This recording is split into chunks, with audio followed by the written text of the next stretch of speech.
Muy buenos días y bienvenidos a nuestro webinar Estrategias basadas en intuición versus estrategias basadas en datos. Mi nombre es Greila Álvarez y soy CEO y fundadora de BenchLab.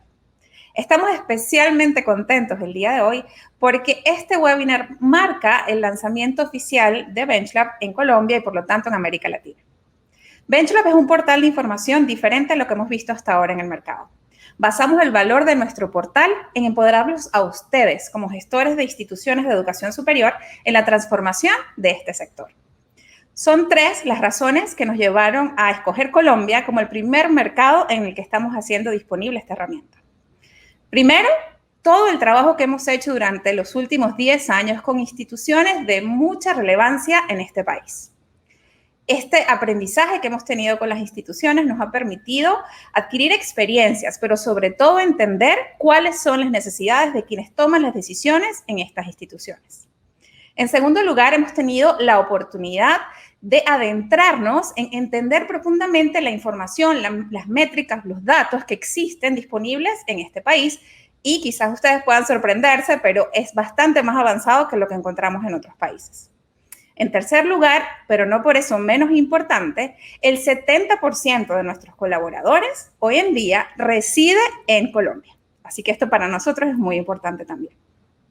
El día de hoy tendremos una agenda muy rica en contenido, pero sobre todo rica en valor agregado. Primero, estaremos compartiendo con ustedes 3 hallazgos relevantes sobre el comportamiento del mercado de educación superior en Colombia, considerando variables que no son usualmente analizadas.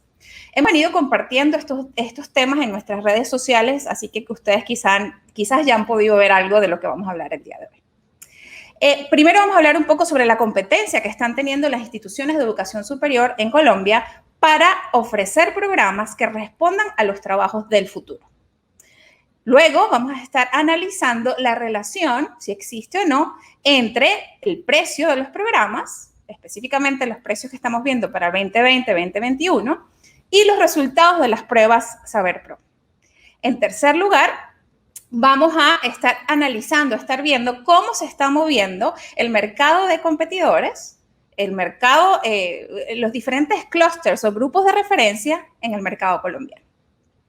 En la segunda sección de nuestro webinar, les vamos a contar de una manera muy breve cómo ustedes mismos pueden llegar a este tipo de análisis a través del uso de BenchLab como herramienta que les provee la ruta más fácil y más sencilla para poder entender los datos y hacer algo con ellos.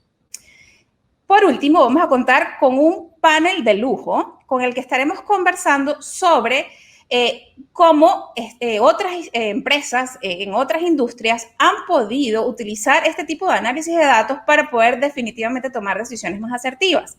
Pero sobre todo vamos a estar conversando cómo nosotros, que estamos metidos en el tema de la gestión de la educación superior, podemos tomar esas mejores prácticas y aplicarlas de manera inmediata en nuestra gestión del día a día. Comencemos, ya pasemos al contenido. Primero, les quisiera presentar a Jorge Silvestre. Jorge es nuestro gerente de operaciones y servicios. Él es ingeniero industrial de la Universidad Tecnológica de Pereira y tiene una maestría también en ingeniería industrial, pero de la Universidad de los Andes. Más recientemente, él ha estado especializándose, enfocándose en todo el tema de ciencia de datos y analítica de negocios. Lo más interesante de esta experiencia que tiene Jorge es que ha sabido poner al servicio de diferentes industrias, ahora de educación, esta experiencia, pero para poder llevarlo a la realidad y que esto no quede simplemente en un tema teórico. Jorge nos va a estar contando un poco más en detalle sobre estos hallazgos que les mencionaba anteriormente, para que ustedes tomen esto como base y luego profundizar el análisis. Muchísimas gracias, Jorge. Adelante.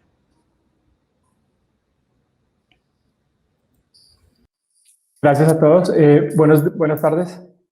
Buenos días, perdón. El primer hallazgo que les queremos compartir está relacionado con, o lo primero que nos preguntamos para este primer hallazgo fue, ¿existe una relación entre la oferta que hay de programas que se requieren para los trabajos del futuro y los programas que están ofreciendo actualmente las instituciones de educación superior? Y para esto, los apalancamos de información que tenemos disponible en BenchLab, y estamos hablando de información de poblaciones que tenemos desde el 2014 al 2019. Vamos a analizar programas activos en el 2020, y las profesiones del futuro que vamos a utilizar son las que vamos a sacar del reporte del futuro del trabajo del 2020, que realizó el World Bank. Cuando hablamos de las profesiones en las que nos enfocamos actualmente, son todas estas profesiones que están orientadas a la analítica de datos, a data science, big data, software y aplicación y desarrollo. ¿Y por qué nos enfocamos en esto? Porque un estudio realizado recientemente por el Ministerio de Educación y McKinsey arrojaron que para el 2025 vamos a tener un déficit de 75,000 programadores y personas que tengan habilidades que están orientadas a estas profesiones. Entonces, lo primero que encontramos cuando empezamos a hacer nuestro análisis fue que la tasa de crecimiento de estudiantes nuevos en estos programas del futuro duplica los programas tradicionales. Esto fue lo que pudimos ver, entonces tenemos más estudiantes nuevos en estos programas, la tasa de crecimiento ha sido mucho más grande frente a los programas tradicionales. Y otra cosa que pudimos evidenciar es que la virtualidad es un componente mucho más importante en este tipo de programas. A pesar de esto, estamos viendo que los estudiantes nuevos representan solo el 6% de los estudiantes totales que estamos teniendo nuevos en todos los programas. Entonces, a pesar de que estamos teniendo una oferta, estamos teniendo un mejor crecimiento, podríamos estar creciendo un poco más. Cuando analizamos también ya en temas poblacionales, esa tendencia que veníamos viendo en el 2019 en términos de poblaciones, de modalidad, estamos viendo que la modalidad virtual en los programas o en los programas que están orientados a las profesiones del futuro están teniendo un crecimiento aún mucho mayor. En el 2019 estamos llegando casi a 3 veces lo que tenemos en programas en modalidad virtual en programas del futuro. Y otra de las cosas que pudimos encontrar en nuestro análisis fue que las instituciones de educación superior en Colombia en este momento están ofreciendo solo 5% de sus programas del futuro, mientras que existen otras plataformas que están orientadas a la formación o a formar y a fortalecer estas habilidades que son necesarias para los trabajos del futuro, tienen una oferta mucho más grande en términos de los cursos que están ofreciendo, llegando casi a un 71% como ocurre con Platzi o hasta el 39% como pasa con Udemy. Al final lo que nos pareció interesante de este análisis es que definitivamente pudimos encontrar que hay una demanda creciente de programas relacionados a los trabajos del futuro. La virtualidad es muy importante digamos, la virtualidad se convierte en algo muy importante que debemos ofrecer en estos cursos que están surgiendo, y además también se hace necesario no solo ofrecer esos cursos tradicionales, sino que también se hace necesario ofrecer cursos de educación continua quizás, o certificaciones que permitan, digamos, validar esas habilidades necesarias para los trabajos del futuro.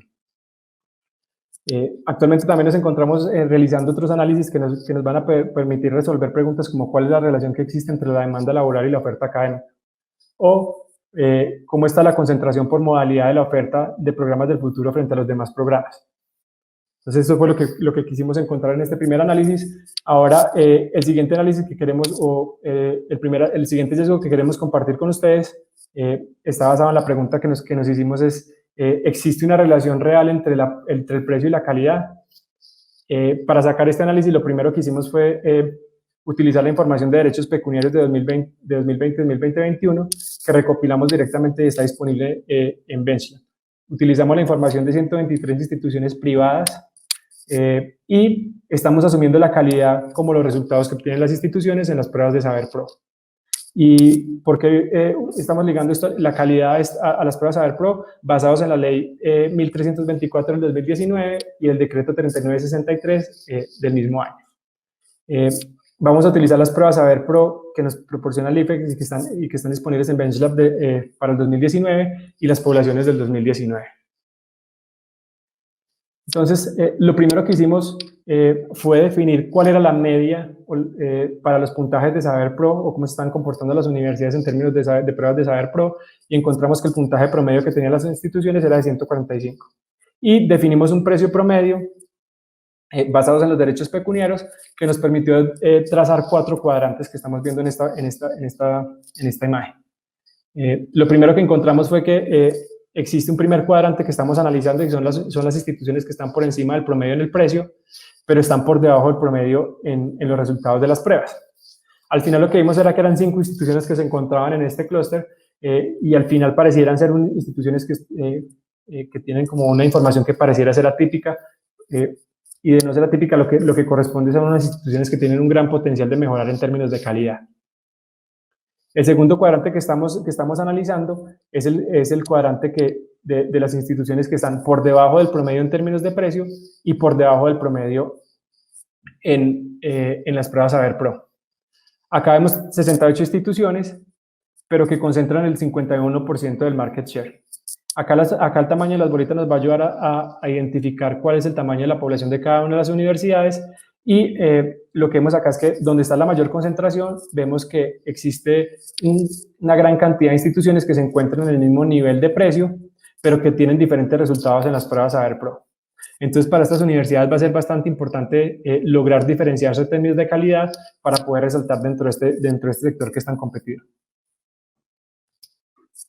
El tercer clúster o cuadrante que vamos a analizar son las universidades que están por encima del promedio en precio y por encima del promedio en las pruebas Saber Pro. Y este era el resultado que esperábamos ver, más comúnmente, lo que encontramos fue que existe una relación en este clúster que se ve mucho mejor de las universidades que tienen un mayor costo, están ofreciendo, o un mayor precio, tienen un mejor resultado en pruebas Saber Pro.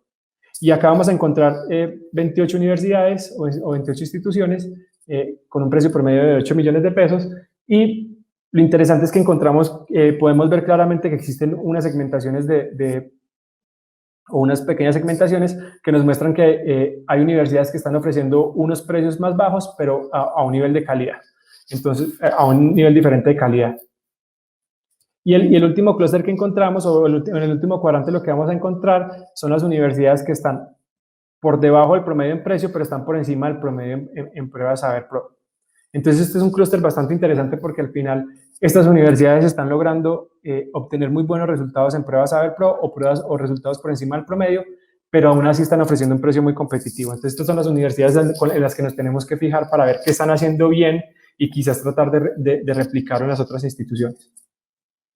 Acá estamos viendo 22 instituciones y están ofreciendo un precio que es muy competitivo y que es casi parecido a las universidades que vimos en el segundo cuadrante.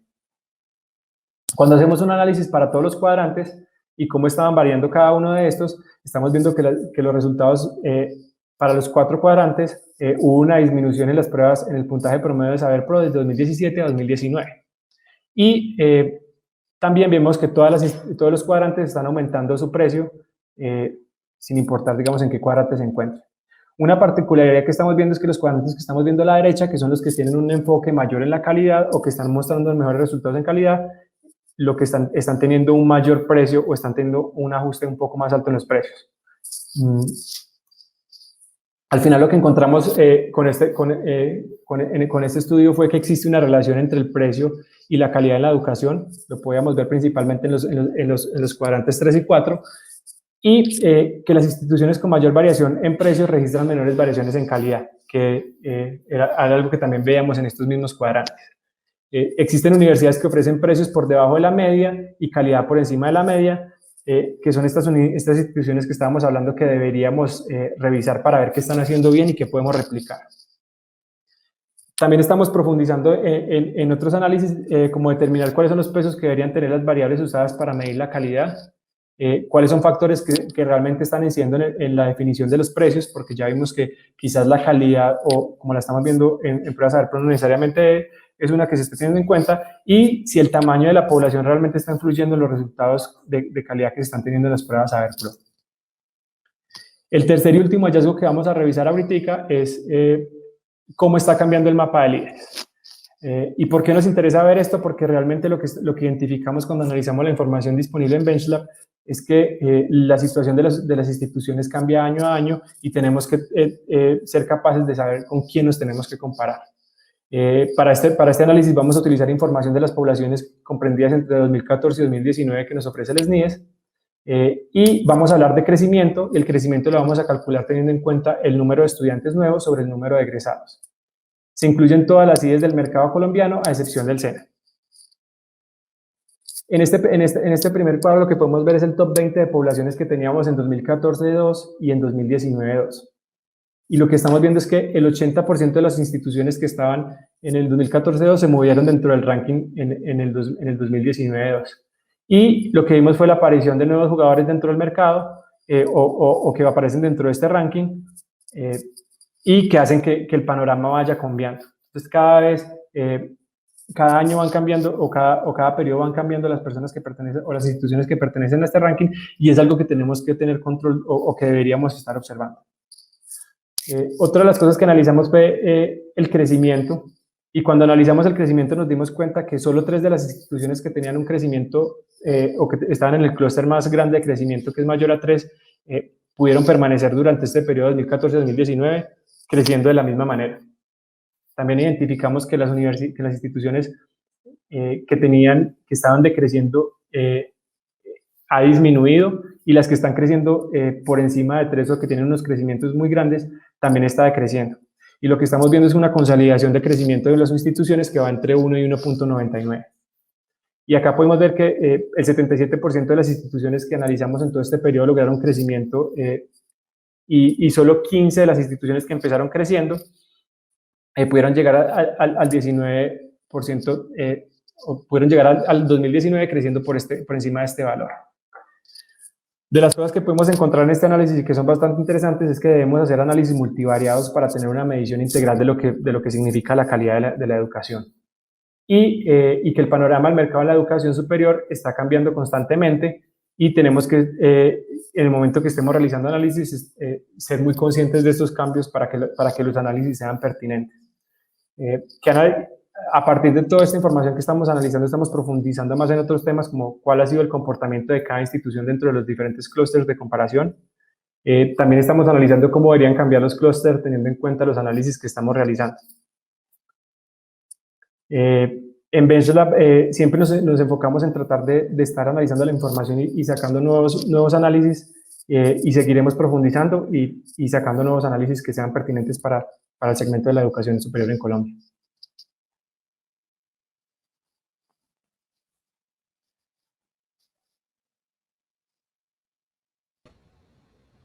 Gracias, Jorge. Creo que nos perdimos ahí un poquito con el internet al final, pero creo que se escuchó todo sin problema.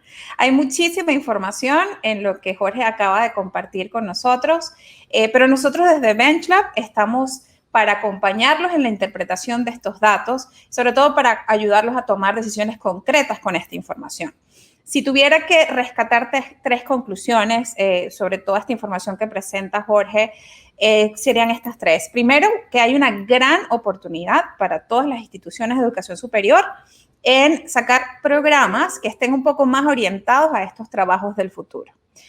Lo bueno es que no tienen, obviamente hay una gran oportunidad en programas formales, pero también hay una gran oportunidad en educación continua. Hemos visto el éxito que están teniendo estas plataformas y cómo están presentando un crecimiento increíble.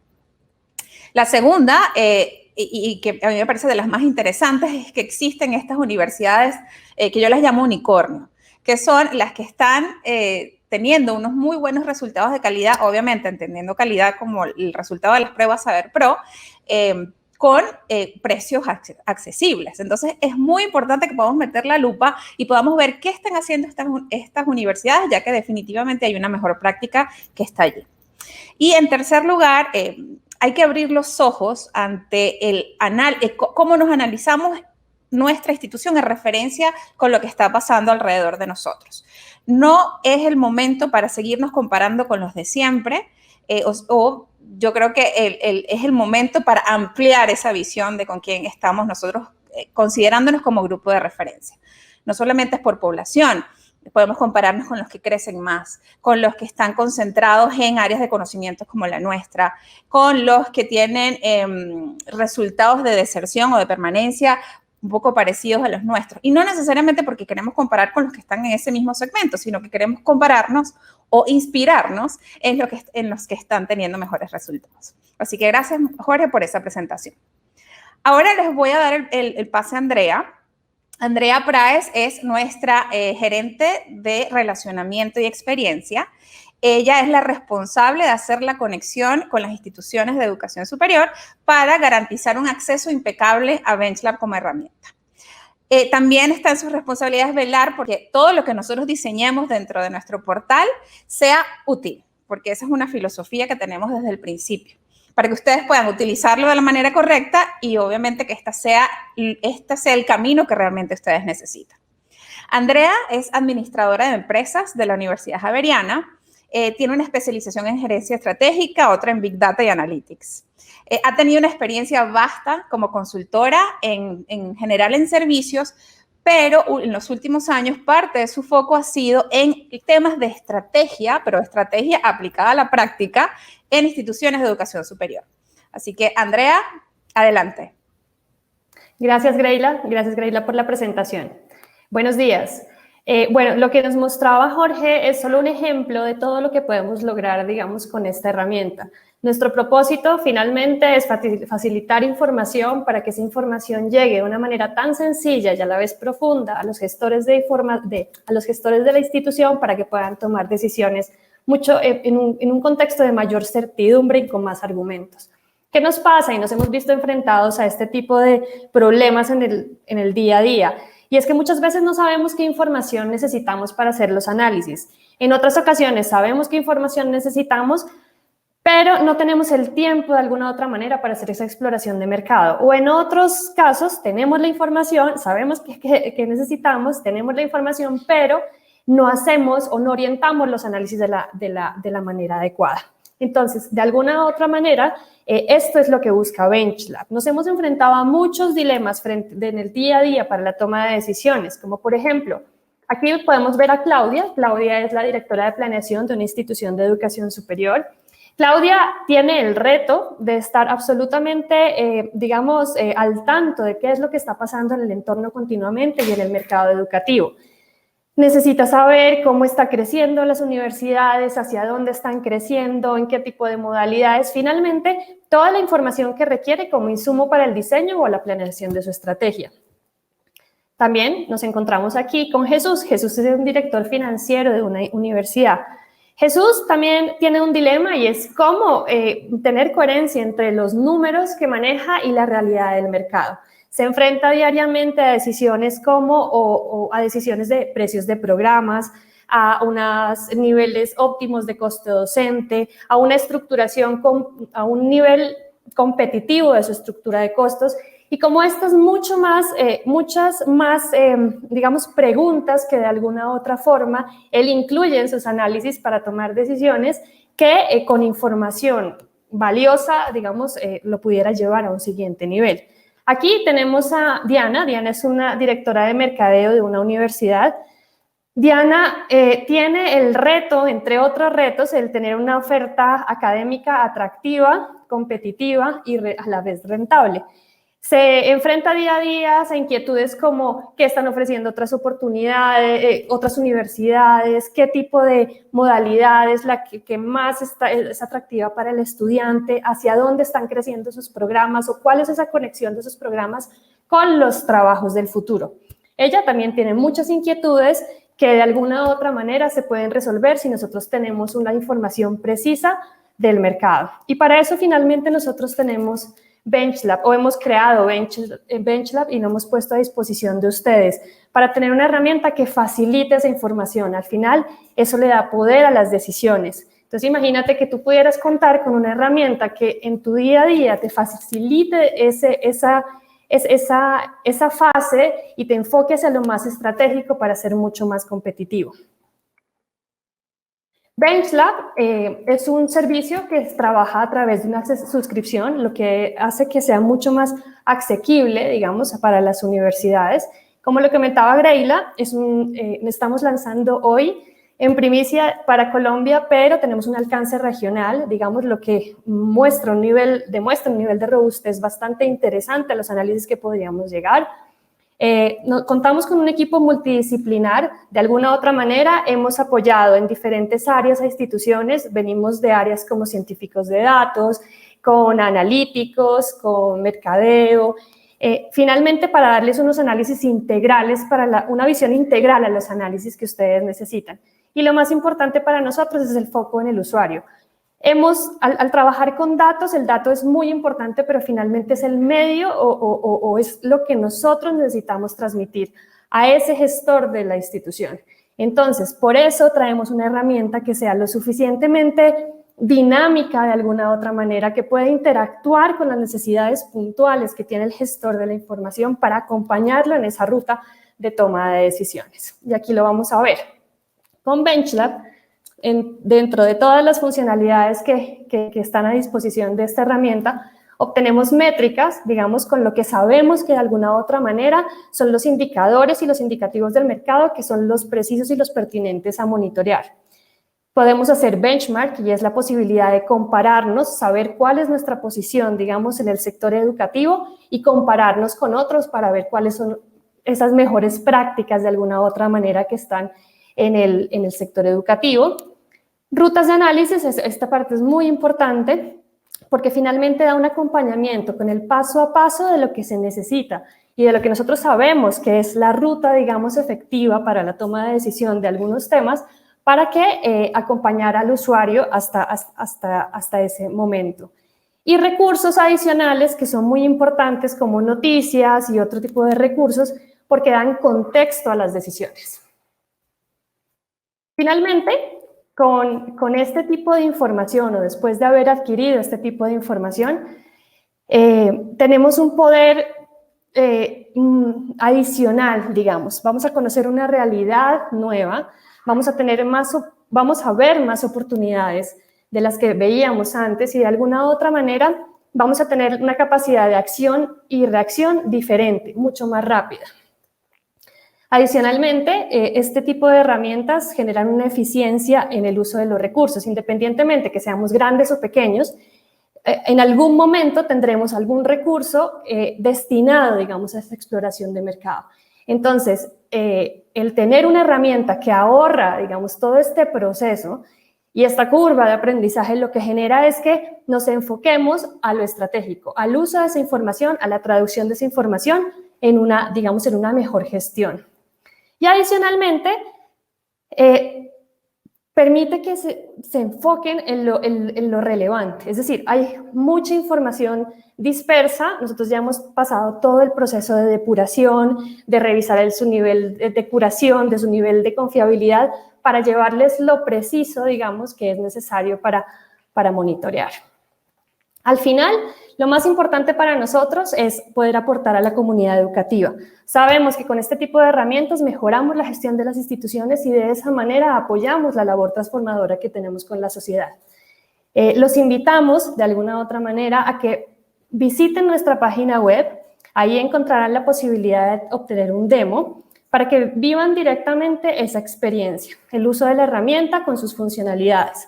Ahora, por los que hoy están participando, hoy tenemos la posibilidad de hacer extensiva, digamos, ese demo o una ampliación para saber cuáles son la ubicación, digamos, en ese mapa de líderes que nos mostraron anteriormente, si nos registramos hoy. Así que les agradecemos mucho este espacio y los esperamos para poder ampliar esta información con más funcionalidades de BenchLab. Muchas gracias.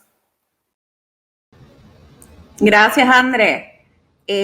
Bueno, les reitero un poco la invitación que nos hacía Andrea hace un momentito.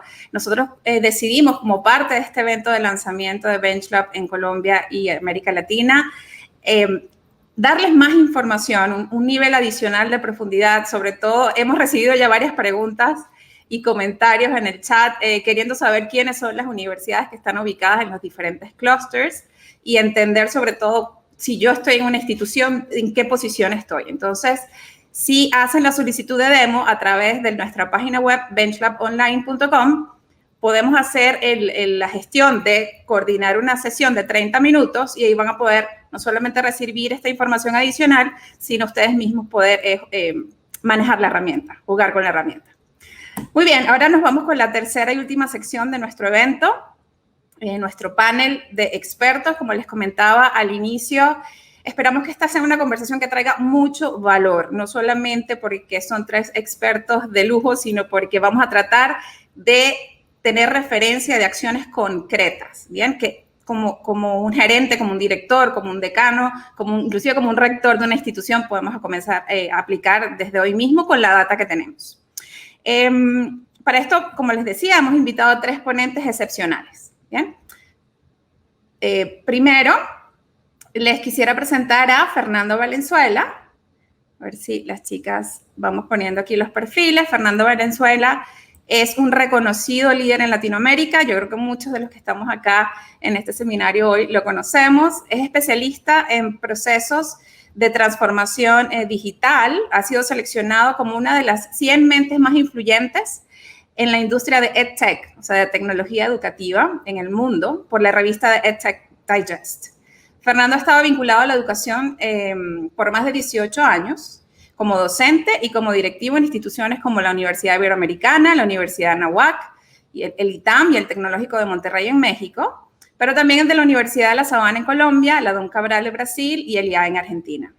Una de las características que más nos gusta de Fernando es esa capacidad que tiene de visión estratégica y además regional, porque hemos visto el trabajo que está haciendo Fernando en toda América Latina. Gracias, Fernando, por estar con nosotros.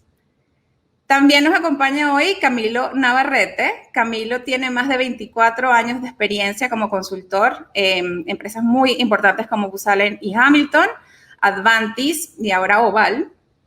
Camilo lidera el grupo de trabajo de transformación digital y analítica. Ha hecho proyectos en diferentes industrias como comercio, energía, manufactura y, por supuesto, también en educación. Y hemos invitado a Camilo especialmente para que comparta con nosotros esas experiencias y mejores prácticas y ver cómo las podemos traducir de manera inmediata al mundo de la educación. Por último, pero por supuesto no menos relevante, nos acompaña Andrés Núñez, quien lo sentimos además muy cerca de nuestra casa. Andrés es un emprendedor en el mundo también de EdTech, es apasionado por la educación digital y actualmente es fundador y CEO de Griki, que es una plataforma de e-learning. Pero también tiene una experiencia muy interesante. Andrés ha sido fundador o cofundador de varias universidades, como Politécnico Indoamericano, la Universidad Summa, la Universidad Europea de Monterrey, Corporación Universitaria Asturias, Aulas Digitales, Fundación Universidad Empresa, la lista es larga, ¿no? Además, Andrés ha sido un alto ejecutivo en el mundo de la educación superior, así que ha estado teniendo que tomar decisiones constantemente como líder de educación y ha sido presidente de varias asociaciones de universidades. Gracias, Andrés. Gracias, Camilo. Gracias, Fernando. Un gusto estar con ustedes para tener esta conversación el día de hoy. Un gusto, Greila. Gracias por la invitación. Un gusto. Bien, entonces, hemos tenido una participación bien interesante del público el día de hoy, ya con algunas inclusive preguntas que posiblemente podemos comenzar a compartir, pero sí quisiera arrancar con una pregunta para que me las respondan los tres. Hemos visto cómo el tema de análisis de datos en algunas industrias ha llegado a unos niveles bastante avanzados, no solamente desde el punto de vista de tecnología, sino de lo que se hace con esa interpretación de datos, de realmente cómo lo ponen en práctica, ¿no? ¿Por qué creen ustedes que en el sector educativo, y estoy hablando quizás de todo en general, ha habido un poco más de rezago en esa incorporación de tecnología para el análisis de datos? Solo recientemente, y esta semana ha sido una semana muy interesante donde se ha comenzado a hablar del tema en varias palestras, especialmente en Colombia, esperamos que esto pase para toda América Latina. Hemos visto como recientemente es que estamos comenzando a hablar de este tema. Entonces, ¿por qué creen? Primero, la pregunta sería doble. ¿Por qué creen ustedes que ha habido este rezago? Y segundo, ¿por qué creerían que sería importante que nos pusiéramos un poco más a nivel, ¿no? Que pudiéramos incorporar procesos un poco más estructurados para la toma de decisiones y que estén basados en datos? Entonces, si quieres, Fernando, comenzamos contigo. Sí, muchísimas gracias, Greila, y muy contento de compartir con Andrés y con Camilo, que a ti no te conocí, un gusto. Mira, yo creo que están pasando cosas sin precedentes, ¿no? Yo creo que el modelo en el cual la universidad conocía a sus estudiantes dentro del programa específico, por tiempo específico, y en el aula o las materias que estaba llevando, y no conocía nada más de ellos, está llegando a su final. Entonces, a mí lo que me ha llamado la atención en esta pandemia es que las universidades empezaron a responder a un momento de emergencia, ¿no? Adaptándose a la crisis, haciendo pequeños ajustes a una experiencia que estaba programada, y el movimiento a la virtualidad pues ha sido un desafío que obliga a actuar incluso a aquellos que estaban más resistentes a ello. Yo creo que las universidades efectivamente estaban resistentes a esta necesidad de entender que sus estudiantes no solo aprenden en un lugar, no solo aprenden en un momento, en un programa. Si nosotros vemos lo que ha surgido en estas plataformas que hoy existen, no sé, Coursera, Udemy, Udacity, Creana, Platzi, la lista es enorme, podemos transparencia de datos donde esa información se traduce en mayor valor. Saben exactamente cuáles son los programas, cuánto tiempo se enganchan los estudiantes, en qué alternativas se está moviendo el mercado, cómo conecta la educación con las empresas, y las universidades estaban quedando por fuera de esto. Entonces yo creo que la pandemia es una llamada de atención. Yo creo que romper la frontera entre el lugar donde se aprende y el aprendizaje, y romper esta frontera entre los datos que eran contenidos para una universidad y abrir datos al mundo, ¿no? Simplemente si tomamos el ejemplo de Coursera, ¿no? Que si fuera una universidad, pues tiene 70 millones de estudiantes y está analizando cada movimiento. Universidad con pocos estudiantes, desconectada de los datos, enfrente vulnerabilidades. Perfecto. Sí, totalmente alineadísimos contigo, y pareciera que estamos hablando de democratización del acceso a esos datos también, ¿no? Que ya lo estás mencionando ahora, que ya no solamente es propiedad de la institución, sino que hay iniciativas internacionales para poder de alguna manera hacer una minería de esos datos para sacar conclusiones y diseñar mejores estrategias educativas en general. Andrés, ¿cómo lo ves tú? Gracias, Greila, Fernando, Camilo, un gusto compartir con ustedes este panel. Nada, yo creo que Fernando ha dado en el punto. Yo agregaría simplemente que es claro que la universidad es una institución que es demasiado tradicional. La Universidad de Bolonia sigue teniendo implicaciones en la universidad hoy en día, pero definitivamente el mejor transformador de cambio no fue el rector, el CEO, el director de tecnología, el director de educación digital, fue el COVID. Y ahora estamos viendo otra conversación. En mis diferentes roles he tenido la oportunidad de conversar con más de 150 rectores y fundadores en la región, y las conversaciones que sostenía antes de hace un año a las de hoy son totalmente distintas. Antes eran mucho más pausadas, vamos despacio, no, esto está muy innovador, yo no quiero tocar el tema de titulaciones, arranquemos por educación continuada, porque había mucho statu quo, mucha comodidad, diría yo.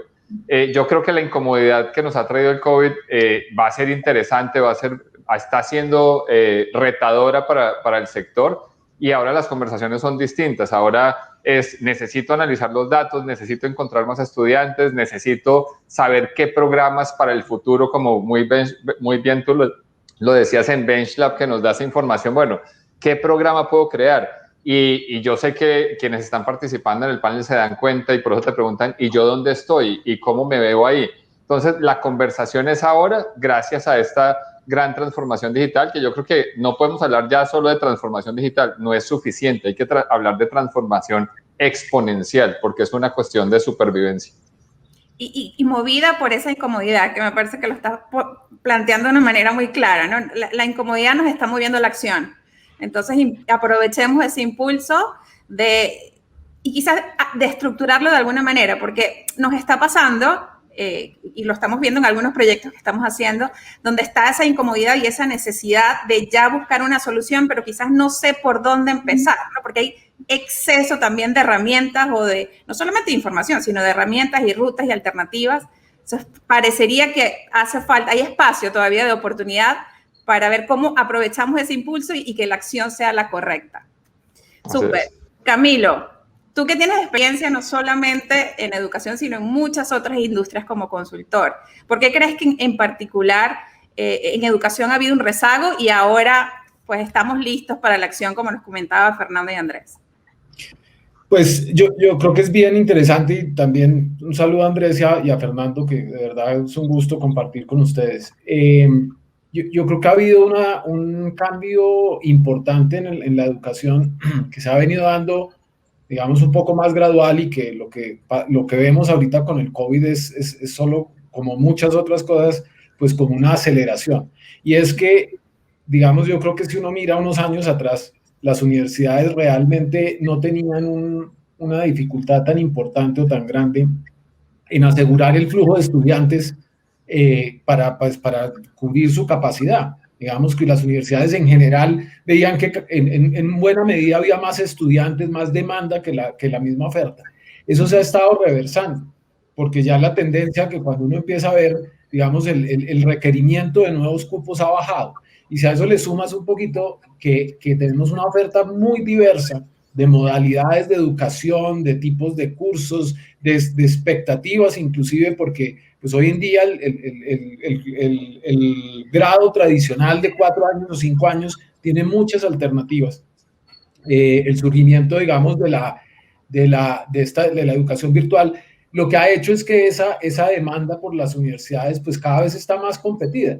Y entonces las universidades han salido de un entorno en el cual pues básicamente lo que tenían que hacer era gerenciar sus programas educativos y un poco pues todo el tránsito de los estudiantes por la universidad a entender que pues tienen que tener una perspectiva de mercado. Y eso yo creo que ha hecho una diferencia grande en que seguramente recientemente empiezan las universidades a pensar cómo es que nosotros aseguramos que podemos atraer, retener y pues crecer en un entorno que es bastante más complejo que lo que era hace unos años, ¿no? Sí, desmitificando ese concepto de que el análisis de mercado no puede ser para organizaciones que no son, son fundaciones y sin fines de lucro. No, tú igual tienes una posición en el mercado, igual necesitas saber en dónde estás en esa posición, porque lo que quieres es seguir creciendo para tener un mayor impacto, ¿no? Ahora, Andrés, recibimos una pregunta que me parece que está súper interesante para ti. Tú con esa experiencia, porque acabas de mencionar que con tu trabajo hoy en día has conversado con más de 150 rectores de universidades y además tú mismo fuiste rector y presidente de una universidad. Entendiendo que este movimiento de la acción, esta activación que estamos teniendo ahora para gestionar de una manera diferente, quizás utilizando información de una manera inteligente, pero son muchas las áreas que puedes tocar, ¿no? Nos contaba ahora Andrea que hay necesidades de estrategia, hay necesidades del área de mercadeo, del área financiera, el mismo rector o presidente de una institución puede tener unas necesidades. ¿Tú por dónde empezarías? O sea, ¿cuáles son, primero, bueno, sí, cuáles son las áreas que tú consideras que son más importantes, pero ¿por cuál empezarías tú? Sí, Greila, recuerdo cuando fui rector, yo digo, ojalá hubiera tenido una herramienta como BenchLab en ese momento, porque aún tengo pesadillas recordando las sábanas de asignación de profesores y muchos elementos. Hoy con una herramienta como BenchLab o todo el tema de Big Data, eso se hace de forma mucho más automática. Y yo considero que sirve para todas las áreas. O sea, si uno ve el ciclo de vida del estudiante, lo puede ver en todos los componentes. Tú lo hablaste para encontrar programas y lo mencionaba antes. Entonces podemos saber qué programas ofertar pertinentemente.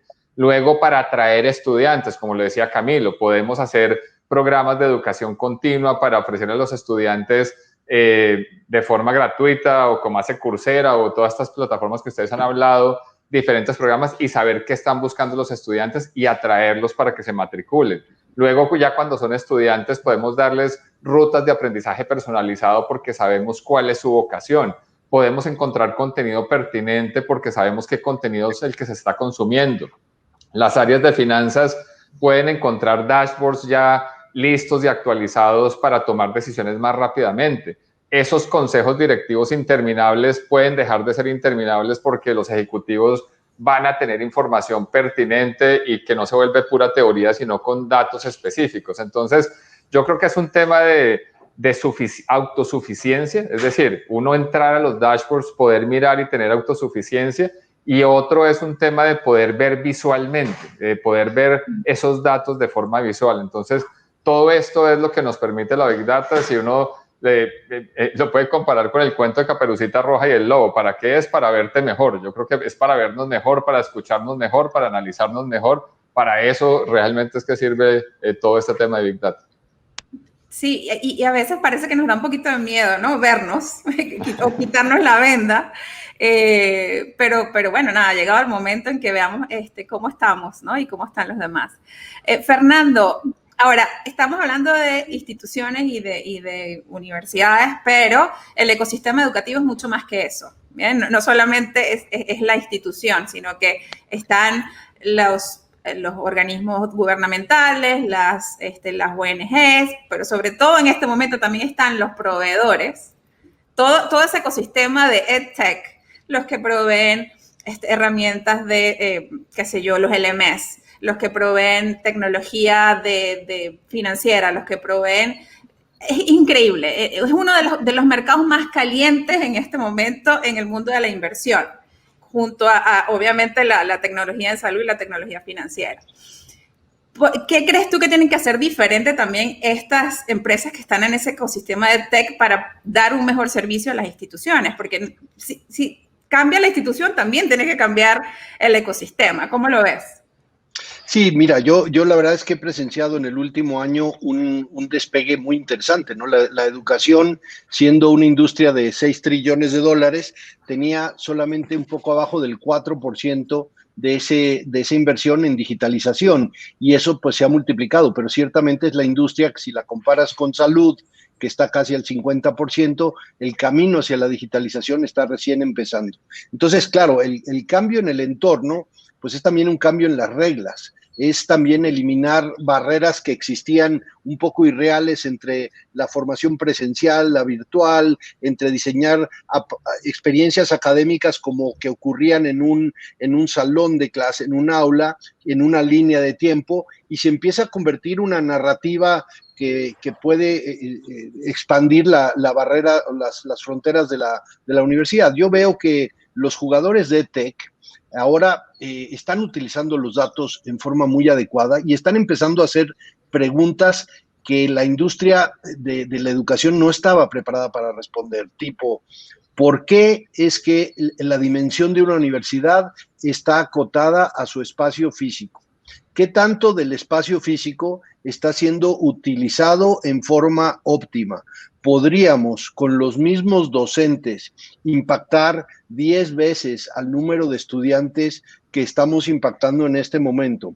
¿Podrían los estudiantes aceptar programas más flexibles y una combinación de programas que tengan contenidos híbridos, presencialidad, virtualidad, recorridos? Entonces, yo creo que este tipo de preguntas que los emprendedores hoy se están haciendo y que obligan a las instituciones también, por lo menos, a empatar esto, lo que están haciendo es no sé si vieron este artículo que a mí me pareció fascinante, que se llama Unbundling Harvard, ¿no? O sea, romper una institución en diferentes componentes, conectar esos componentes de forma más fluida, pero nada de eso se podría hacer sin datos. Y los datos, en realidad, lo que nos permiten son crear escenarios, explorar escenarios, y nunca más necesario explorar escenarios que en un contexto de total incertidumbre, de probablemente flujos de apertura, reapertura, parcialidad, gente que va a la oficina un día por semana,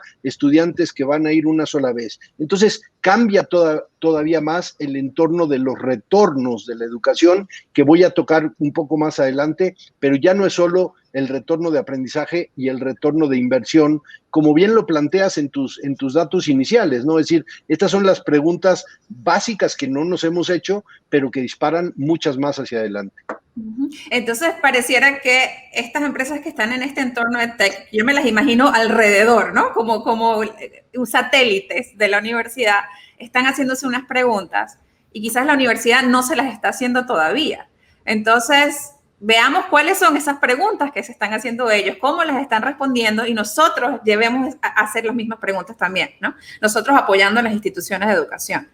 Pero está genial inclusive entrar en profundidad, y esos estudios los podemos poner en BenchLab también, los podemos anexar de esos datos que ellos están manejando para que las instituciones también los puedan tomar, definitivamente. Ahora, Camilo, tú que has hecho, tienes 24 años de proyectos de analítica, ¿no? Y que lo has hecho además en unas industrias que han pasado por procesos bien grandes de transformación, como las que está pasando el sector educativo en este momento en todo el mundo. Quizás danos algunos ejemplos que hayas visto en cómo alguna empresa o organización de algún sector se haya apalancado en el análisis de datos para hacer una estrategia completamente diferente y sobrevivir, básicamente, ¿no? Sobre todo en industrias en las que han habido momentos de coyuntura. Claro, es importante un poco entender que también distintas industrias están en distintos momentos y capacidad de apalancarse en datos, ¿no? Cuando tú miras, digamos, hay industrias que son mucho más propensas a utilizarlo porque tienen mayor acceso por la naturaleza. Entonces, si uno mira la industria de telecomunicaciones y los servicios financieros, tú tienes acceso a una cantidad de información de tus usuarios, de tus clientes, inclusive porque como hay algo de regulación y de sistemas, digamos, complementarios, por ejemplo, pues en la banca puedes tener los buros de crédito, que además te complementan una información inmensa sobre todo el comportamiento de tus clientes. Y ahí, pues, sin duda ha habido pues una serie de movimientos de cómo utilizar esos datos de una manera muy efectiva. Nosotros, por ejemplo, trabajamos hace relativamente poco con una industria de telecomunicaciones, básicamente tratando de ayudar a sacarle valor a la base de información de los datos. ¿Cómo? Pues entendiendo un poco que cada de los distintos tipos de usuarios tienen comportamientos que reflejan o más bien son un reflejo de sus necesidades. Entonces, ¿quiénes recargan muy seguido? ¿Quiénes recargan mucho? ¿Quiénes consumen video? ¿Quiénes consumen datos? Y a raíz de eso, cuando tú empiezas a mirar un problema que es común a la industria de la educación o al sector de la educación, empiezas a mirar que un tema crítico es el tema de la deserción, de quiénes se te van de tu base de datos, de tu base de clientes.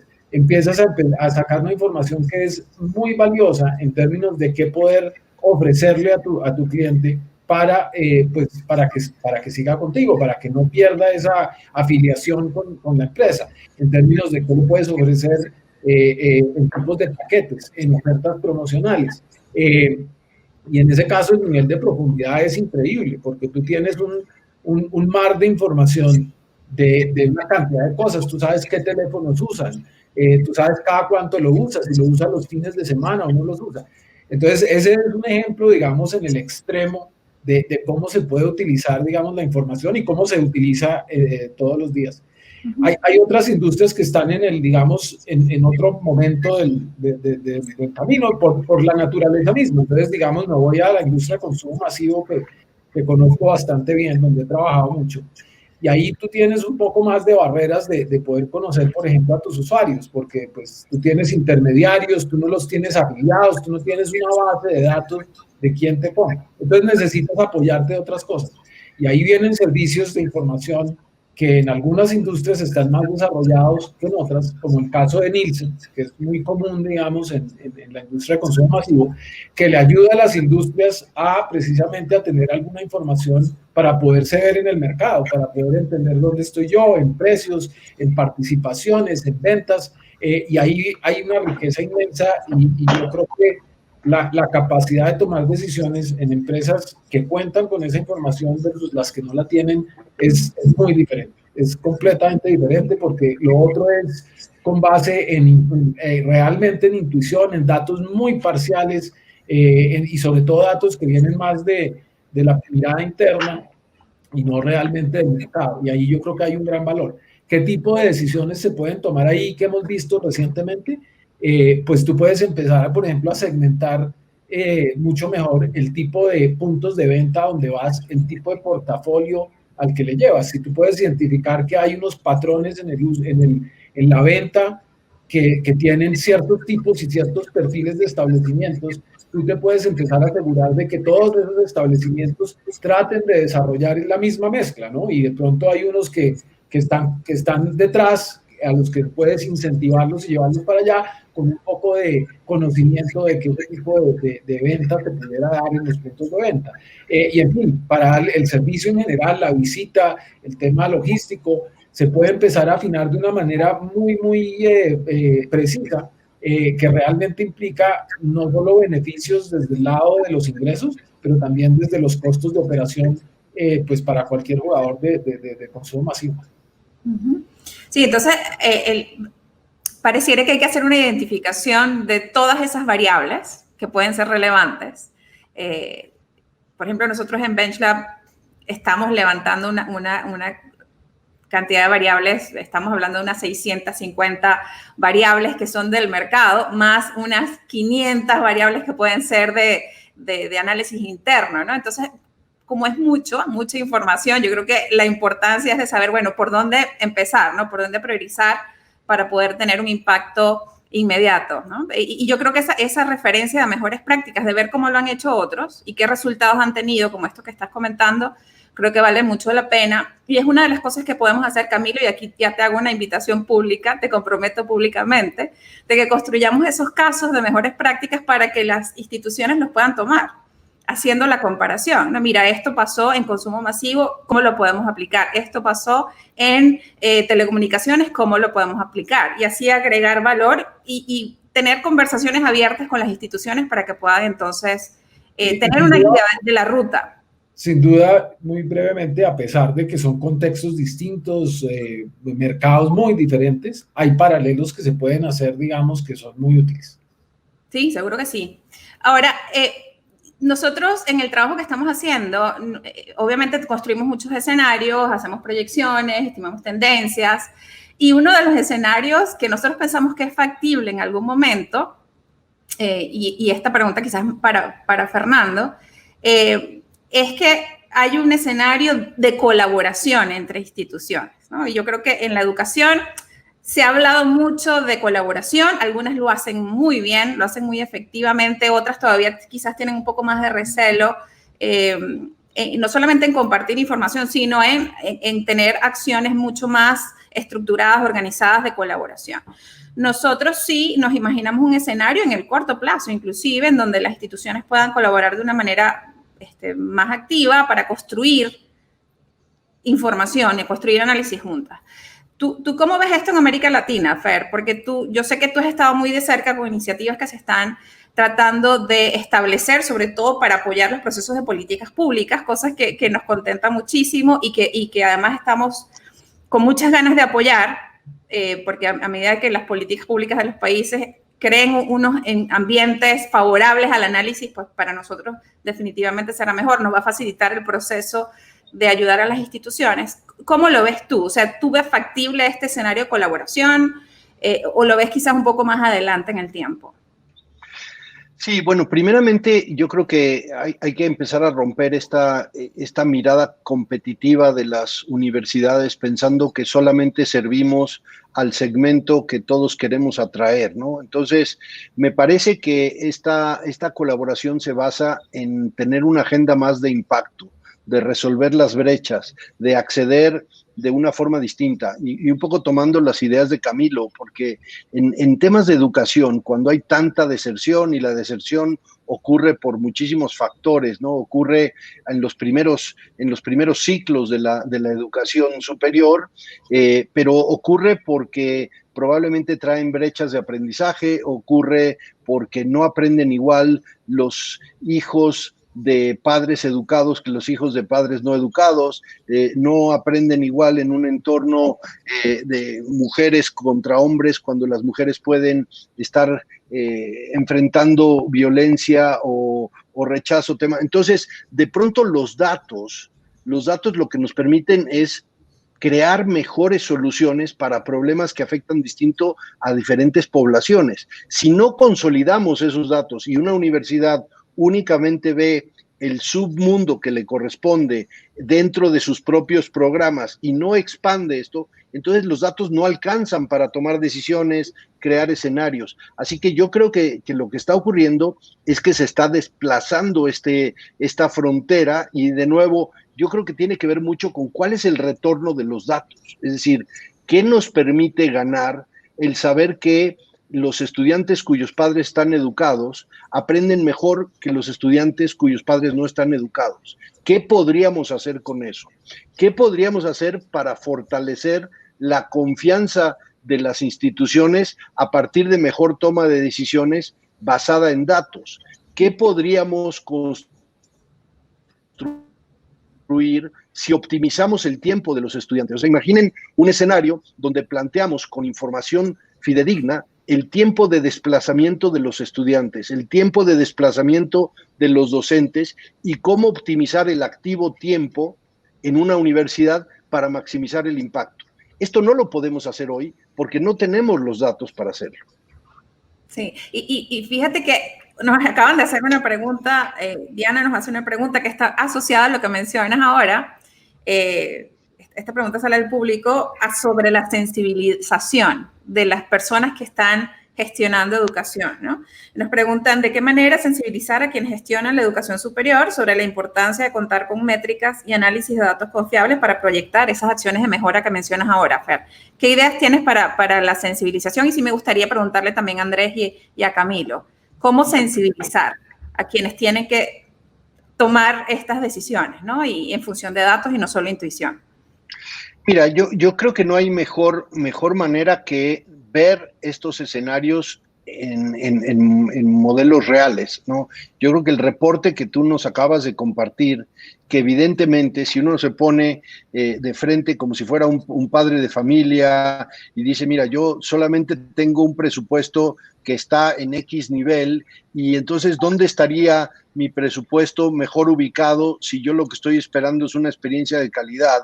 Pues resulta que tus gráficas ya hoy nos dicen que si tienes un presupuesto abajo de los 10 millones y que lo que tú estás buscando es la mejor calidad, pues tienes 4 opciones de universidades que están en ese sector. Ahora imaginemos esto en diferentes características. Entonces, yo creo que la información no es solo para las instituciones.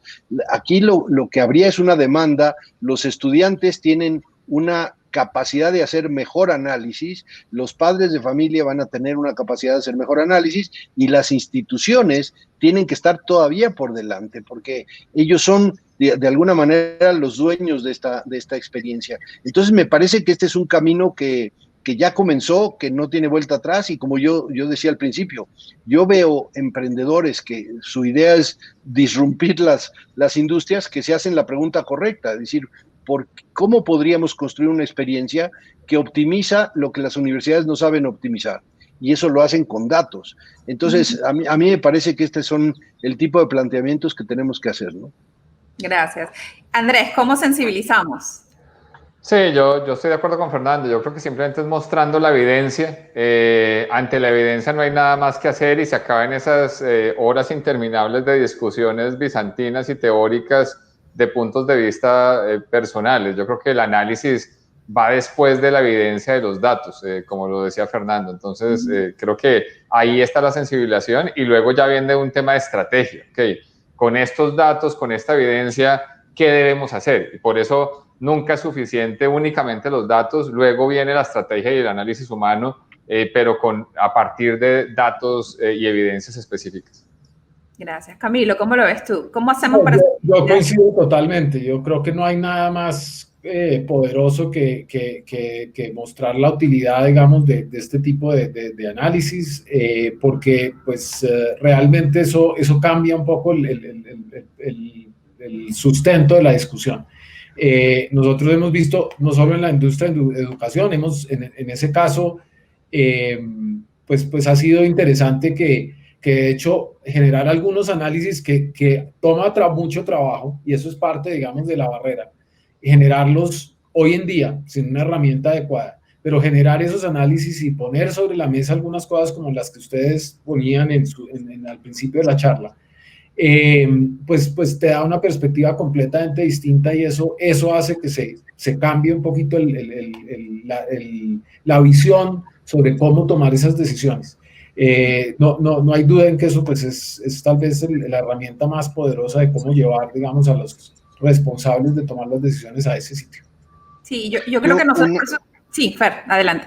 Sí, nada más una cosa es que también hay que tener en consideración que los datos no son estáticos, ¿no? Es decir, que están ocurriendo permanentemente fuerzas que están evaluando. Entonces, tomar una fotografía versus ver cómo se están desplazando las variables nos obliga a tomar decisiones muy distintas. Entonces, creo que un error también es pensar que esto es una fotografía, se toma una decisión que dura muchísimo y lo que tenemos que es integrar los datos en la continuidad, no en un evento como si es lo mismo que está pasando en los exámenes, ¿no? O sea, nosotros tomábamos un examen al final del periodo para ver qué había pasado. Bueno, ahora hay que tomar exámenes todo el tiempo, evaluaciones de cómo estamos aprendiendo para ver cómo ajustamos. Pero si dejamos esto hacia atrás o lo tomamos como pasivo, nos limita, ¿no?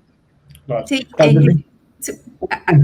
Lo que decía Fernando me parece valiosísimo y es que nosotros en distintos contextos muchas veces montamos modelos analíticos que son difíciles por la dificultad de acceder a los datos, que son dispendiosos, porque no hay las herramientas, no hay la disponibilidad, etc. Cuando hacemos esos ejercicios y salen los resultados, la primera cosa y esto es muy común, que uno ve como reacciones, yo quisiera poder ver esto todos los meses, ¿no? Quisiera poder estar haciendo ese tracking y toda esta cosa, porque como que se abre esa luz de cómo sería todo lo que hubiera podido aprender si hubiera podido estar viendo esto pues mucho más tiempo, ¿no? Entonces, sin duda, creo que el punto de Fernando es absolutamente válido. Sí, inclusive nos ha pasado que una misma información que estamos viendo hoy, dependiendo de la estrategia, o sea, de la decisión que tenemos que tomar, la ves de una manera diferente que de otra, ¿no? Una cosa es para abrir un programa, otra cosa es para definir el precio del programa. Entonces, creo que esta es data que está viva, aunque no lo parezca, es data que está viva, y además el proceso de gestión también está vivo, ¿no? Tenemos que tomar decisiones todos los días desde las instituciones de educación superior.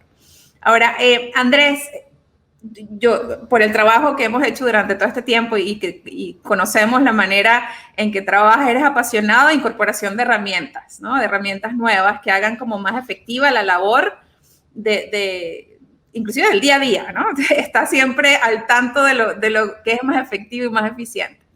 Y a mí lo que me parece interesante de esa habilidad es que tú has sabido escoger entre lo que puede generar valor y lo que no, porque ahorita de verdad es increíble la cantidad de herramientas que hay disponibles en general para cualquier cosa, ¿no? Entonces, quizás como mejor práctica, ¿qué nos puedes recomendar para poder identificar entre lo que es relevante y lo que no? Yo creo que alineado con lo que te preguntaba inicialmente, de que hay tantos caminos que podemos tomar, ¿qué tienes tú como mejor práctica para decir, listo, yo soy institución de educación superior, soy EdTech, soy gobierno, soy padre, soy docente, quiero comenzar a hacer análisis de datos? Pero ¿por dónde empezar? O sea, ¿cómo hago para saber qué es lo que es más relevante y qué no? Sí, Greila, tú sabes que soy un apasionado del tema de curación de conocimiento. Y creo que me pareció muy interesante la similitud entre el proceso que ustedes explicaban y el proceso de curación que hay que realizar. Entonces uno, para curar algo, para encontrar esa aguja en el pajar, debe comenzar a buscar, obviamente, utilizando tecnología, pero luego debe filtrar, seleccionar, pero lo más importante, comentar y compartir. De todos esos elementos, creo que lo más importante es ese comentar. Y ustedes lo decían, hay toda esta información que está viva, pero no es solo la foto, es ese acompañamiento en el análisis de esa información. Eso me parece que es una labor que BenchLab hace muy importante, porque sí, es fascinante tener los datos, los gráficos, pero ok, ¿cómo analizo esto? ¿Cómo puedo encontrar más información relevante? Y vuelve el proceso de buscar, filtrar, seleccionar, comentar y compartir. Entonces, ahí es donde creo que hay que combinar esa analítica de datos, esa fotografía, con el análisis humano, con la estrategia. Entonces, en ese ejercicio es donde nosotros también encontramos BenchLab. Hemos tenido la oportunidad de llevarlo a diferentes aliados y el valor que los aliados ven es inmediato. Porque se ven, yo cómo me comparo con este, y yo cómo me comparo con este otro, y cómo así a mí me están entrando estudiantes con este nivel de estudios y yo los llevo a este delta, a pesar de que cobro menos, ni siquiera tenía idea de eso. Entonces, encontrar esa aguja en el pajar es todo un proceso de curación de conocimiento que es fascinante, donde el elemento central que está basado en tecnología, pero que tiene un análisis humano y estrategia acompañando todo el proceso. Y eso es súper interesante que lo mencionas, de cómo para que haya apropiación del conocimiento, que se habla muchísimo en procesos de aprendizaje, para que haya apropiación del conocimiento tiene que haber el contárselo a alguien, el hablarlo con alguien. Entonces, el tener esas discusiones internas, ¿no? Imagínense que independientemente inclusive de una herramienta, el poder, mira, hice esta comparativo, hice estas proyecciones, por ejemplo, estos datos que estamos compartiendo hoy, conversar, qué opinamos, qué no, hace que ese proceso realmente se asiente. Entonces, yo creo que eso es una mejor práctica que es súper importante y inclusive lo vemos en el trabajo que hacen con Griki también, ¿no? Donde no solamente está la curación y están los recursos, sino que hay una colaboración. Como que el tema de la colaboración es indispensable para que realmente haya apropiación en general, tanto para el aprendizaje como para la gestión de instituciones. De acuerdo, así es. Y en algún momento intentábamos hacer curación y crear cursos solo con inteligencia artificial y lo que hacíamos era más infoxicación. Cuando incorporamos el elemento humano de una red de curadores que acompaña el proceso, todo cambia. Entonces, en esa combinación que ustedes también hacen muy bien de data con analítica y estrategia por experiencia de vida, es donde se genera valor para las instituciones. Sí, y sobre todo a partir de las instituciones, o sea, a partir del uso de las herramientas es donde se puede ver esa agregación de valor y creo que es súper relevante. Miren, les cuento que hemos recibido más de 20 preguntas de los participantes, hay de todo, ¿no? Hay de todo. Hay una que nos hace Juan Camilo, que me parece interesante, que no necesariamente está asociada con datos, pero se está hablando mucho en este momento, ¿no? Y ya que mencionamos algo de los players, ya hablamos de EdTech, como los proveedores de herramientas y tecnología, hablamos de las instituciones, pero acá nos están pidiendo opinión sobre estos nuevos players, estas plataformas de educación continua y cómo las vemos metidas en el ecosistema. La pregunta exacta es cómo los players no tradicionales ganan espacio y credibilidad en este sector. Entonces, obviamente haciendo referencia a los Platzi, los Coursera, de todas estas plataformas que estamos viendo que están creciendo con muchísimo impulso. Entonces, ¿cómo lo ves, Fernando? Tú que estás bien de cerca con el tema. Sí, bueno, primero yo creo que todos juegan un rol que complementa. En este modelo, un estudiante no aprende en un solo momento de su vida, en una sola institución, en un solo tema. Yo creo que esta realidad cada vez es mucho más evidente. Así que las instituciones que no tengan en su radar, y voy a poner una lista muy rápida, tienen que tener a Coursera, tienen que tener a edX, a Udemy, a Pluralsight, a LinkedIn Learning, a Platzi, a Creana, a Doméstica, a Miriada, a Collective Academy. De pronto la lista es enorme, a Griki. Entonces resulta que lo que estas instituciones están haciendo es, primero, conectar con habilidades que no se enseñan en las universidades. Segundo, basarse en tecnología que permite enganchar, permite curar contenido, permite traer la información más relevante en una forma un poco más flexible que lo que hace la universidad. Y entonces, de pronto, el cuestionamiento sería, bueno, ¿esto quiere decir que todas las universidades se van a ir a microlearning y el conocimiento estructurado que lleva a un título no tiene sentido? La respuesta para mí es no. Lo que pasa es que requiere una curación, un complemento, es decir, los cursos como eran antes y estructurados de una disciplina ya no son así. Tendríamos que poner 70-80% de este tipo de experiencia y luego complementarla con otra. Entonces, me parece que estamos frente a esta ola y hay que centrarnos en nuestro usuario estudiante, que además también se está rompiendo, porque si hiciéramos datos, es decir, ¿cuántos estudiantes de primera generación cuyos padres no fueron a la universidad están entrando a las universidades por primera vez? ¿Cuántos estudiantes mayores de 30 o 35 años están por primera vez entrando a la universidad? Y seguimos diseñando experiencias para estudiantes entre 18 y 24. ¿Quién está diseñando la experiencia de estudiantes entre 45 y 55?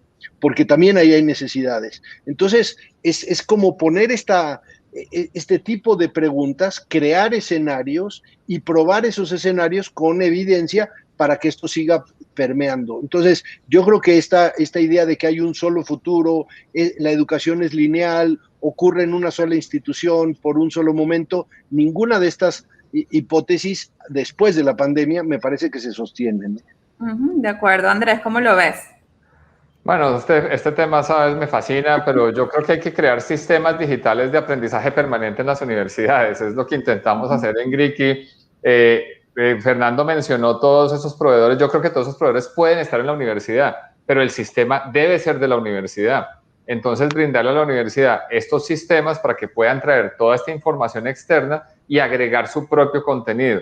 El conocimiento está duplicándose cada 12 meses, según las últimas cifras de IBM. Hace 100 años era al inicio del siglo, cada 100 años, y va a ser cada 12 horas en 2030. No podemos estar al día de todo eso. Tenemos que brindarle a los estudiantes modelos de aprendizaje permanente, y las universidades no van a tener todo el conocimiento internamente para lograrlo. Necesitan apoyarse en estos proveedores externos, pero teniendo internamente su sistema digital de aprendizaje permanente. Camilo, tú quizás que no estás metido 100% en el tema educativo, pero lo ves lo que está sucediendo con esta formación de educación continua de ni siquiera credenciales en este momento, sino de habilidades quizás para el trabajo. ¿Cómo lo ves en el mercado, inclusive el mercado de la consultoría? Pues sí, sin duda, y tal vez tomo un punto también que hacía Fernando que me parece muy importante, y es que también, digamos, en la medida que se va evolucionando, pues un sector como la educación, pues empiezan a destaparse unas necesidades que de pronto anteriormente no eran tan viables y que se vuelven una realidad. ¿Y a qué me refiero? Que es que, digamos, el tema de educación en particular, pues empieza a tener como unas dimensiones distintas, porque hay momentos distintos en la vida de una persona, en el ciclo de vida, en la necesidad específica que tienes que cubrir. Es distinto a alguien que necesita tener una habilidad particular para mejorar en su trabajo, a alguien que quiere cambiar de trabajo, ¿no? O a alguien que sencillamente pues, lo quiere hacer por satisfacción propia. Y como eso hay infinidad de dimensiones que hacen que el requerimiento específico sea distinto y que haga que una plataforma digital sea la solución correcta para una necesidad específica, pero no para otra. Y ahí viene un poco lo que decía Fernando del complemento. Nosotros, digamos, en algún ejercicio que hicimos con una entidad educativa, hicimos un ejercicio de segmentación de los estudiantes que resultó muy interesante, porque entendías cómo hay una variedad de elementos en las decisiones de por qué alguien toma una decisión en términos a una entidad educativa, incluyendo cosas que salen del propósito mismo de la educación, como por ejemplo el tema de la experiencia de estudiantil. Es decir, hay un pedazo grande del tema educativo en algunos sectores, en algunos segmentos, que es vivir la experiencia de estar en una universidad, no solamente el aprendizaje y el conocimiento específico. Entonces, si miras todos esos elementos, eso es lo que resulta en la necesidad de unas soluciones muy diferentes, ¿no? Que tienen una perspectiva y una materialización muy distinta, que son pues todas válidas, pero que al final parten de ese gran rango de necesidades y de momentos que hoy en día pues cubre la educación. Así es. Per. Sí, hay una dimensión que no hemos tocado que me parece también muy importante, que es la dimensión de los docentes, ¿no? Es decir, yo creo que la data en docentes es algo que también tiene muchísimo potencial, o sea, saber exactamente por tipo de disciplina, por edad, por capacidades, un poco cómo están ellos curando su propio contenido, qué tipo de docentes está dando clases en diferentes universidades. O sea, hay una riqueza en entender cada uno de estos componentes de la educación, porque al final es un problema sistémico, y entender el sistema implica los componentes y su interconexión, y las preguntas siempre están en los espacios en blanco. Sí, así es. Y es que ese concepto de sistema que tú planteabas inicialmente es también el concepto que nosotros tenemos desde BenchLab, en donde sí hay información definitivamente de las instituciones, pero también de los nuevos players. Y estaremos entrando en profundidad, inclusive a nivel docentes, a medida obviamente que vamos incorporando análisis, para poder obviamente tener datos como estos que te permitan tomar decisiones tan relevantes. Entonces, yo creo que estamos muy alineados en que hay complementariedad, donde no necesariamente hay sustitución, y creo que Andrés lo decía muy bien. Ahora, les cuento que tenemos muchísimas preguntas. No, ya vamos a cerrar con esta última pregunta. Lo bueno es que tenemos material para hacer otro panel. Yo creo que tenemos material para hacernos 5 paneles. Entonces, estamos muy bien. Primero, les quiero agradecer, por supuesto, la participación, todo el valor que siempre agregan con todas sus participaciones. Y ya los comprometo de una vez públicamente para que sigamos teniendo conversaciones como esta. Y quiero cerrar con una pregunta para que quizás me los respondan los tres. Asociado a lo que decía antes de la infoxicación, ¿no? Porque es algo que estamos sufriendo no solamente cuando estamos haciendo nuestra gestión con nuestras empresas o las organizaciones en las que estamos trabajando, sino en la vida en general, ¿no? Entonces, cuando vemos que hay un tema de infoxicación, la gente a veces tiene como rechazo a ver otro dashboard más o a ver otra herramienta más, o lo empiezas a ver, pero hemos visto que no necesariamente el esfuerzo es sostenible. Entonces hay como mucha emoción, hay un pico de listo, quiero consumir esto al principio, pero luego no lo vemos sostenible, ¿no? Entonces, ¿qué recomendación o qué verían ustedes que puede ser un factor crítico para garantizar que primero el uso del análisis de datos no sea de una sola vez, sino que se mantenga constante? Y segundo, que realmente se traduzca en estrategias que sean más efectivas. O sea, que no solamente es análisis por análisis. Entonces, ya sé todo esto, ya yo sé cuáles son los clusters, ya sé quiénes son esos unicornios que sí ofrecen programas a menor precio, con mayor calidad, pero entonces no hago nada con eso. Entonces, si quieres, Camilo, comenzamos contigo. ¿Cómo hacemos para que la gente realmente incorpore estas prácticas dentro del día a día de su gestión? Mira, hay una cifra que la verdad desconozco de dónde sale, pero la he visto referenciada en muchos sitios.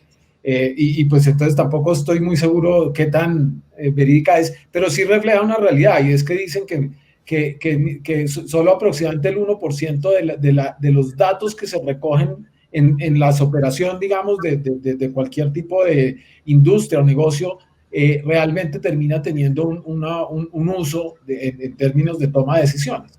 Pero eso, como te decía, no sé si el dato es correcto, pero la realidad creo que sí la veo muy clara.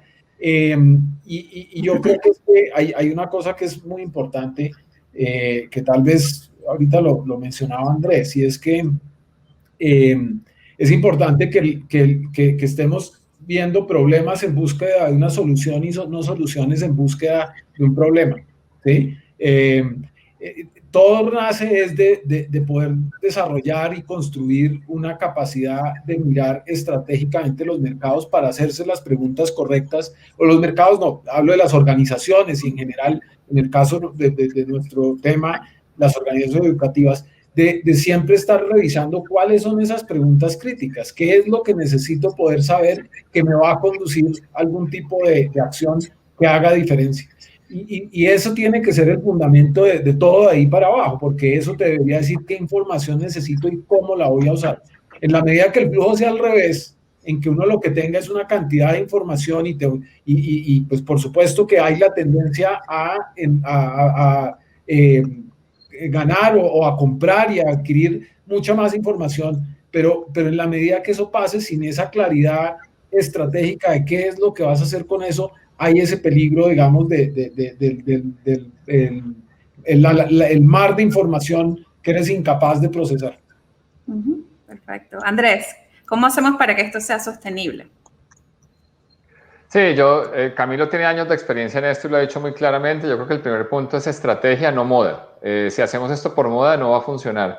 Segundo, yo diría agilidad y que sea lean. Es decir, la solución me puede ofrecer valor ya, de inmediato. Yo veo el dashboard y es inmediato, o es una de estas integraciones que se demoran años y millones de dólares. Eso ya es de departamentos de tecnología del siglo pasado. Ahora tiene que ser ágil, lean, rápido y valor inmediato, pruebas piloto y poder arrancar, ir paso a paso, ir creciendo, porque ese es el mundo. Y también diría a las universidades, mirar empresas que nacieron digitales, startups que nacieron digitales, porque ahí hay gran potencial, son más rápidas, son más ágiles. Entonces creo que es eso, estrategia no moda, ágil y lean, y ojalá empresas nacidas digitales.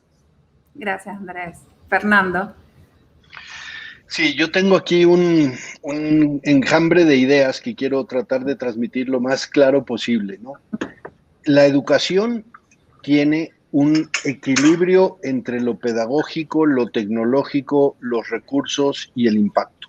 Ese balance no puede ser teórico, tenemos que irlo construyendo y no es natural porque la pedagogía no necesariamente se entiende con la tecnología con el capital con el impacto. Entonces, de pronto, si no utilizamos datos en ese sentido, el balance se convierte en imposible. Segundo, tenemos que darle un retorno a los estudiantes en muchas dimensiones. Ya lo hablaba, el retorno en información, el retorno en confianza, el retorno en tiempo, o sea, hay un retorno en cierre de brechas, o sea, hay una cantidad de componentes que también son piezas movibles. Y finalmente, yo veo que tiene que estar muy centrado con la acción. Un poco lo que decía Andrés me parece fundamental. O sea, ¿para qué nos hacemos una pregunta si no sabemos qué vamos a hacer con la respuesta?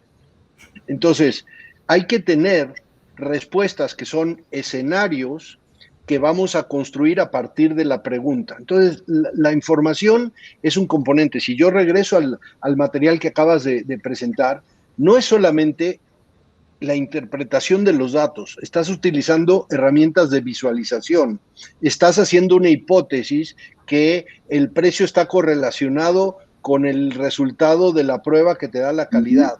Estás haciendo un storytelling alrededor de esto. Entonces, y después, esta data que estás presentando en tu reporte, pues necesita ser validada, aprobada, ajustada. Entonces, yo creo que todos estos son los componentes que hacen que partamos de decisiones basadas en la intuición, como dice el título de la ponencia, a decisiones basadas tiene visualización y storytelling como parte de la construcción de estrategias. Perfecto. Bueno, Fernando, Andrés, Camilo, muchísimas gracias por estar con nosotros en esta mañana que es tan especial porque es el marco, como les decía, del lanzamiento de BenchLab en Colombia y en América Latina. Ya los comprometí públicamente, ya saben que vamos a seguir teniendo espacios y conversaciones como esta, porque realmente el objetivo es crear ecosistemas, es colaborar, es crear esta aldea de gestores que queremos hacer algo de impacto con la información. Entonces, muchísimas gracias. Gracias, Greila, por la invitación. Gracias, Un gusto Greila. compartir. Buena tarde.